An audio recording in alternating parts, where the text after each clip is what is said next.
మన గుత్తా అమిత్ రెడ్డి రాష్ట్ర నాయకుడు గుత్తా అమిత్ రెడ్డి గారిని మాట్లాడాల్సిందిగా కోరుతాం. వేదిక మీద ఉన్నటువంటి పెద్దలందరికీ కూడా సమయభావం ఉంది కాబట్టి పెద్దలందరికీ కూడా పేరు పేరున నా నమస్కారం. అదేవిధంగా దేవరకొండ పట్టణానికి సంబంధించిన నియోజకవర్గానికి సంబంధించిన కాంగ్రెస్ పార్టీ కార్యకర్తలకు, మీడియా మిత్రులకు, ముఖ్యంగా పట్టభద్రులందరికీ కూడా పేరు పేరున నా వందనాలు. ఈరోజు సమయభావం ఉంది కాబట్టి ఎక్కువసేపు మాట్లాడడానికి అవకాశం లేదు. రెండే విషయాలు చెప్తాను. పెద్దలు మన అభ్యర్థి తీన్మార్ మల్లన్న నవీన్ కుమార్ గారి గురించి మీ అందరికీ కూడా తెలుసు, అందరికీ సుపరిచితులే. పోయిన పట్టభద్రుల ఎన్నికల్లో అతి స్వల్ప తేడాతోనే ఓడిపోవడం జరిగింది ఆనాటి పరిస్థితుల వల్ల. ఈరోజు మనందరికి కూడా ఆయనని గెలిపించే అవకాశం మళ్ళొకసారి వచ్చింది కాబట్టి, ఎందుకంటే నవీన్ కుమార్ అంటే ఒక ప్రశ్నించే గొంతుక. పోయిన ఎన్నికల్లో మన రేవంత్ రెడ్డి గారిని కూడా అదేవిధంగా ఎలక్ట్ చేసుకోవడం జరిగింది. అదేవిధంగా ప్రజల సమస్యల పట్ల సంపూర్ణ అవగాహన, గ్రాడ్యుయేట్స్ పట్ల కూడా, ఎంప్లాయీస్ పట్ల, పెన్షనర్ల పట్ల, అందరికీ ఉన్న సమస్యల పట్ల ఆయనకి సంపూర్ణమైన అవగాహన ఉంది. ఎందుకంటే ప్రతి ఒక్కళ్ళు కూడా సమస్యలు ఉన్నాయి.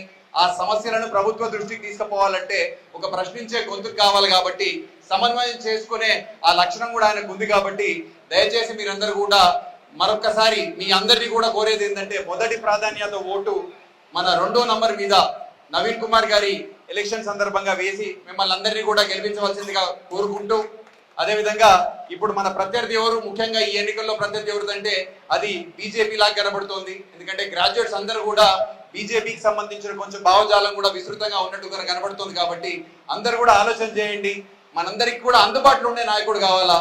నవీన్ కుమార్ గారు మన నల్గొండ జిల్లా ముద్దుబిడ్డ, అవునా కాదా? నల్గొండ జిల్లా ముద్దుబిడ్డ. ఇక్కడికి మనందరికి కూడా అందుబాటులో ఉంటారు కాబట్టి, బీజేపీకి సంబంధించిన ఇంతకుముందు ఏవైతే హామీలు ఉన్నాయో మోడీ గారు కూడా ప్రభావం కూడా ఉందని అంటున్నారు కాబట్టి, ఎందుకంటే ఆయన కూడా నమ్మొచ్చా నమ్మొద్దో కూడా మీరు ఆలోచన చేయండి. గ్రాడ్యుయేట్స్ అందరికి కూడా ప్రతి సంవత్సరం 2 కోట్ల ఉద్యోగాలను 10 సంవత్సరాల ముందు క్రియేట్ చేస్తామని చెప్పిండ్రు. అంటే ఇప్పటికి ఒక 20 కోట్ల ఉద్యోగాలు రావాలా. మరి 20 కోట్ల ఉద్యోగాలు వచ్చినట్టయితే గ్రాడ్యుయేట్స్ అందరికి కూడా ఉద్యోగాలు రావాలి కదా. మరి వచ్చినాయి ఎవరికైనా ఉద్యోగాలు? రాలేదు కదా. మరి వాళ్ళ ఇచ్చిన హామీలను నమ్మాలన్నా నమ్మొద్దో కూడా మీరు ఆలోచన చేయండి. అదేవిధంగా కాంగ్రెస్ పార్టీ కూడా రాహుల్ గాంధీ గారి నాయకత్వంలో కేంద్ర ప్రభుత్వానికి సంబంధించిన ఎన్నికల్లో మనం కూడా కొన్ని ఉద్యోగార్థుల కోసం అని చెప్పేసి కొన్ని హామీలు ఇవ్వడం జరిగింది.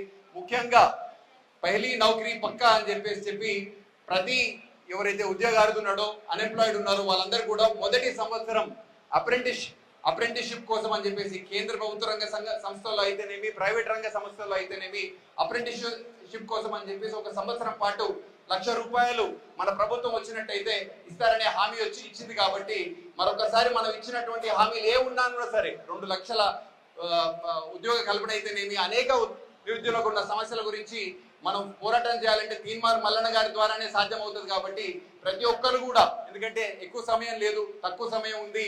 మరి ఇట్లాంటప్పుడు ప్రతి మండల స్థాయిలోనేమి మన కార్యకర్తలందరూ కూడా ఒక తీన్మార్ మల్లన్న అవతారం ఎత్తి, ఒక బాలునాయక్ గారి అవతారం ఎత్తి ఇంకొక 10 మందికి ఫోన్లు చేసి పిలిపిస్తారా, లేకపోతే ఏ విధంగా కోఆర్డినేట్ చేసుకుంటారో చేసుకొని మొదటి ప్రాధాన్యత ఓటు నవీన్ కుమార్ గారి మీద వేసి ఆయన అత్యధిక మెజారిటీతో గెలిపించవలసిందిగా కోరుకుంటూ, మరొకసారి తీన్మార్ మల్లన్న కూడా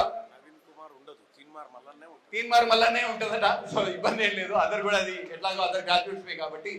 సో దయచేసి మీ అందరి అమూల్యమైన ఓటును తన మీద వేసి, అన్న మీకు మా అందరి సహకారం కూడా 100% ఉంటుంది. సో ఖచ్చితంగా మిమ్మల్ని అత్యధిక మెజారిటీతో, మా గ్రాడ్యుయేట్స్ అంటే నేను కూడా ఒక గ్రాడ్యుయేట్ ఓటర్నే, మా అందరి సపోర్ట్ మీ అందరికి 100% ఉంటుందని చెప్పేసి కూడా చెప్తూ, మరొకసారి నాకు ఈ అవకాశం ఇచ్చినందుకు ధన్యవాదాలు.